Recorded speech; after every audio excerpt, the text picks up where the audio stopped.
Hello ಎಲ್ರಿಗೂ ನಮಸ್ಕಾರ. ನಾನಿವತ್ತು ಸೋಯಾ ಮಂಚೂರಿಯನ್ ರೆಸಿಪಿನ ಹೇಗೆ ಮಾಡೋದು ಅಂತ ಹೇಳ್ಕೊಡ್ಬೇಕು ಅಂದ್ಕೊಂಡಿದ್ದೀನಿ. ಈ ರೆಸಿಪಿ ಸ್ಟಾರ್ಟ್ ಮಾಡೋದಕ್ಕಿಂತ ಮುಂಚೆ ನನ್ನ ಚಾನಲ್ಗೆ ಯಾರ್ಯಾರೆಲ್ಲ ಸಬ್ಸ್ಕ್ರೈಬ್ ಮಾಡ್ಕೊಂಡಿಲ್ಲ ಕೆಳಗಡೆ ಕಾಣಿಸ್ತಿರೋ ರೆಡ್ ಬೆಲ್ ಬಟನ್ ಮೇಲೆ ಕ್ಲಿಕ್ ಮಾಡಿಕೊಂಡು ಸಬ್ಸ್ಕ್ರೈಬ್ ಮಾಡಿಕೊಡಿ. ಹಾಗೆ ಈ ವಿಡಿಯೋ ಇಷ್ಟ ಆದಲ್ಲಿ ಕೊನೆಗೆ ಈ ವಿಡಿಯೋ ನೋಡಿಬಿಟ್ಟು ಒಂದು ಲೈಕ್ ಕೊಡಿ. ನಾನು ಇವಾಗ ಸೋಯಾ ರೆಸಿಪಿನ ಸ್ಟಾರ್ಟ್ ಮಾಡೋದಕ್ಕಿಂತ ಮುಂಚೆ ಸೋಯಾ ತಿನ್ನೋದ್ರಿಂದ ಅಡ್ವಾಂಟೇಜಸ್ ಏನಿದೆ ಹಾಗೆ ಡಿಸಡ್ವಾಂಟೇಜಸ್ ಏನಿದೆ ಅನ್ನೋದ್ರ ಬಗ್ಗೆ ತಿಳಿಸ್ಕೊಡ್ಬೇಕು ಅಂದ್ಕೊಂಡಿದ್ದೀನಿ. ಸೋಯಾ ತಿನ್ನೋದ್ರಿಂದ ನಿಮಗೆ ಹೆಚ್ಚು ಪ್ರೋಟೀನ್ ಸಿಗುತ್ತೆ, ಯಾಕಂದರೆ ಇದು ನಾನ್ ವೆಜ್ಜಿಗಿನ್ನ ಜಾಸ್ತಿ ಪ್ರೋಟೀನ್ ಕೊಡುತ್ತೆ. ಹಾಗೆ ನಿಮಗೆ ವೆಯ್ಟ್ ಲಾಸ್ ಮಾಡೋದಕ್ಕೂ ಕೂಡ ಹೆಲ್ಪ್ ಮಾಡುತ್ತೆ. ವೆಯ್ಟ್ನ ನಿಮಗೆ ಬ್ಯಾಲೆನ್ಸ್ಡಾಗಿ ಇಡೋದಕ್ಕೆ ಹೆಲ್ಪ್ ಆಗುತ್ತೆ. ಹಾಗೆ ಡಿಸಡ್ವಾಂಟೇಜಸ್ ಏನು ಅಂದರೆ ಅತಿಯಾಗಿ ತಿನ್ನೋದ್ರಿಂದ ನಿಮಗೆ ಕಿಡ್ನಿ ಸ್ಟೋನ್ ಆಗುತ್ತೆ, ಹಾಗೆ ಡೈಜೆಷನ್ ಪ್ರಾಬ್ಲಮ್ ಕೂಡ ಆಗುತ್ತೆ. ಇದಾಗಿತ್ತು ಅಡ್ವಾಂಟೇಜಸ್ ಮತ್ತು ಡಿಸಡ್ವಾಂಟೇಜಸ್.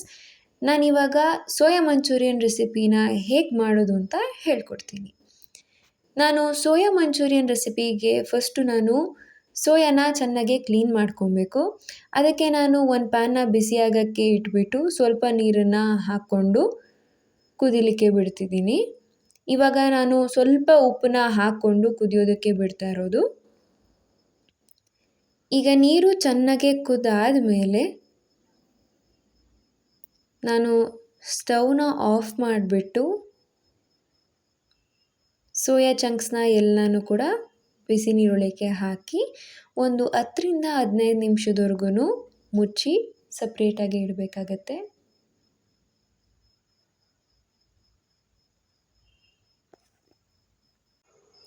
ಹತ್ತರಿಂದ 15 ನಿಮಿಷ ಆದಮೇಲೆ ನಾನೀಗ ಸೋಯಾನ ಚೆನ್ನಾಗಿ ಕೋಲ್ಡ್ ವಾಟರಿಂದ 5ರಿಂದ 6 ಸತಿ ವಾಶ್ ಮಾಡಿಕೊಂಡು ಹಿಂಡಿಬಿಟ್ಟು ತೆಗೆದು ವಾಶ್ ಮಾಡಿ ಇಟ್ಕೊಂಡಿದ್ದೀನಿ.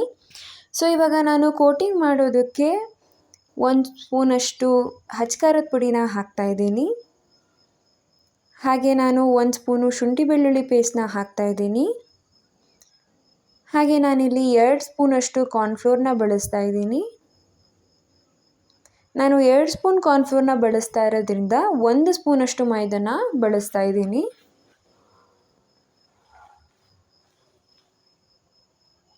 ಇದಾದಮೇಲೆ ನಾನು 1/4 ಚಮಚದಷ್ಟು ಮೆಣಸಿನ ಪುಡಿನ ಹಾಕ್ತಾ ಇದ್ದೀನಿ.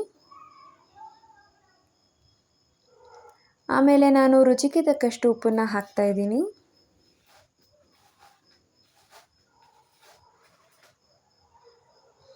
ಸೊ ಇವಾಗ ನಾನು ಚೆನ್ನಾಗಿ ಕಲಿಸ್ಕೊತಾ ಇದ್ದೀನಿ. ನಾನಿವಾಗ ನೀರನ್ನ ಆ್ಯಡ್ ಮಾಡ್ತಾ ಇಲ್ಲ, ಯಾಕಂದರೆ ನೀವು ಸೋಯಾನ ಎಷ್ಟೇ ನೀರನ್ನು ತೆಗೆಯೋದಕ್ಕೆ ಪ್ರಯತ್ನ ಮಾಡಿದ್ರೂ ಸೋಯಾದಲ್ಲಿ ಸ್ವಲ್ಪ ಪ್ರಮಾಣದಲ್ಲಾದರೂ ನೀರಿರುತ್ತೆ. ಸೊ ಅಷ್ಟೇ ನೀರು ಸಾಕು ನಮಗೆ ಸೋಯಾನ ಕ್ಲೀನಾಗಿ ಕಲಿಸ್ಕೊಳ್ಳೋದಕ್ಕೆ. ಸೊ ಇವಾಗ ನಾನು ಕಲಸಾದ್ಮೇಲೆ ನಾನು ಒಂದು 10ರಿಂದ 15 ನಿಮಿಷ ಬಿಡ್ತಿದ್ದೀನಿ. 10ರಿಂದ 15 ನಿಮಿಷ ಆದಮೇಲೆ ನಾನಿವಾಗ ಇದನ್ನು ಡೀಪ್ ಫ್ರೈ ಮಾಡ್ಕೊಬೇಕು. ಸೊ ಅದಕ್ಕೆ ನಾನು ಒಂದು ಕಡಾಯಿ ಇಟ್ಕೊಂಡಿದ್ದೀನಿ. ಕಡಾಯಿ ಕಾದಾದಮೇಲೆ ನಾನು ಎಣ್ಣೆನ ಹಾಕ್ಕೋತಾ ಇದ್ದೀನಿ. ಡೀಪ್ ಫ್ರೈ ಮಾಡೋದಕ್ಕೆ ಬೇಕಾದಷ್ಟು ಎಣ್ಣೆನ ನಾನು ಹಾಕ್ಕೊಂಡು ಎಣ್ಣೆನೂ ಕೂಡ ಕಾಯೋದಕ್ಕೆ ಬಿಡ್ತಿದ್ದೀನಿ.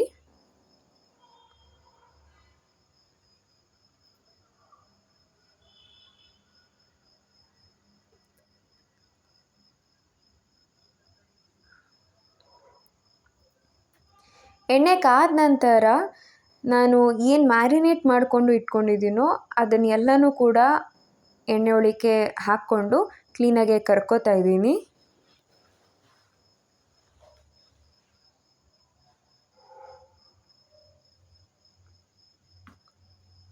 ಅಟ್ಲೀಸ್ಟ್ ಒಂದು 5 ನಿಮಿಷದವರೆಗೂನಾದ್ರೂ ನಾವು ಫ್ರೈ ಮಾಡಬೇಕು.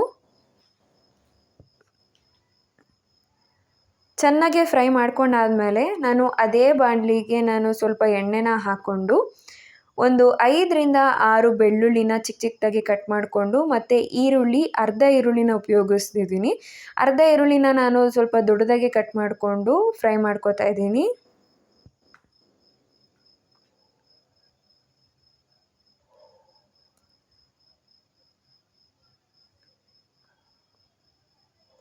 ಸೊ ಫ್ರೈ ಮಾಡ್ಕೊಂಡಾದ ನಂತರ ನಾನಿವಾಗ 1 ಸ್ಪೂನಷ್ಟು ರೆಡ್ ಚಿಲ್ಲಿ ಸಾಸ್ನ ಹಾಕ್ಕೋತಾ ಇದ್ದೀನಿ.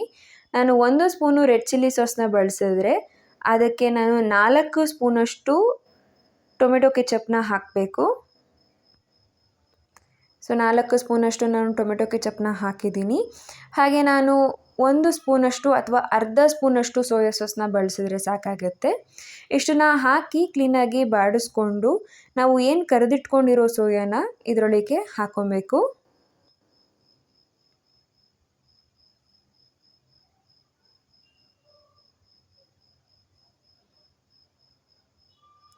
ಹಾಕ್ಕೊಂಡು ಕ್ಲೀನಾಗಿ ಮಿಕ್ಸ್ ಮಾಡಾದಮೇಲೆ ನಾನು 1 ಕಪ್ಪಲ್ಲಿ 1 ಸ್ಪೂನಷ್ಟು ಕಾರ್ನ್ಫ್ಲೋರ್ನ ನೀರಿಗೆ ಹಾಕ್ಕೊಂಡು ಕಲಿಸ್ಕೊಂಡಿದ್ದೆ.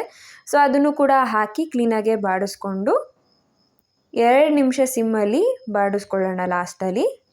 ಸೊ ನಿಮಗೆ ಗಾರ್ನಿಷಿಂಗಿಗೆ ಏನಾದರೂ ಈರುಳ್ಳಿ ಮೇಲೆ ಉದುರಿಸೋಂಗಿದ್ರೆ ಉದುರಿಸ್ಕೋಬೋದು. ಸೊ ಇಷ್ಟ ಆಗಿತ್ತು ಸೋಯಾ ಮಂಚೂರಿಯನ್ ರೆಸಿಪಿ. ತುಂಬ ಸಿಂಪಲ್ಲಾಗಿ ಮಾಡ್ಬೋದು. ಇದೇ ಥರನೇ ನೀವು ಗೋಬಿ ಮಂಚೂರಿಯನ್ನು ಕೂಡ ಮಾಡ್ಕೊಬೋದು. ಸೇಮ್ ರೆಸಿಪಿನೇ ಗೋಬಿ ಮಂಚೂರಿಗೂ ಕೂಡ ಉಪಯೋಗಿಸೋದು. ಸೊ ಇವತ್ತಿನ ರೆಸಿಪಿ ನಿಮಗೆ ಇಷ್ಟ ಆಗಿದೆ ಅಂತ ಅಂದ್ಕೋತೀನಿ. ಮುಂದೆ ಸಿಗ್ತೀನಿ ನೆಕ್ಸ್ಟ್ ರೆಸಿಪಿಯೊಂದಿಗೆ. Thank you.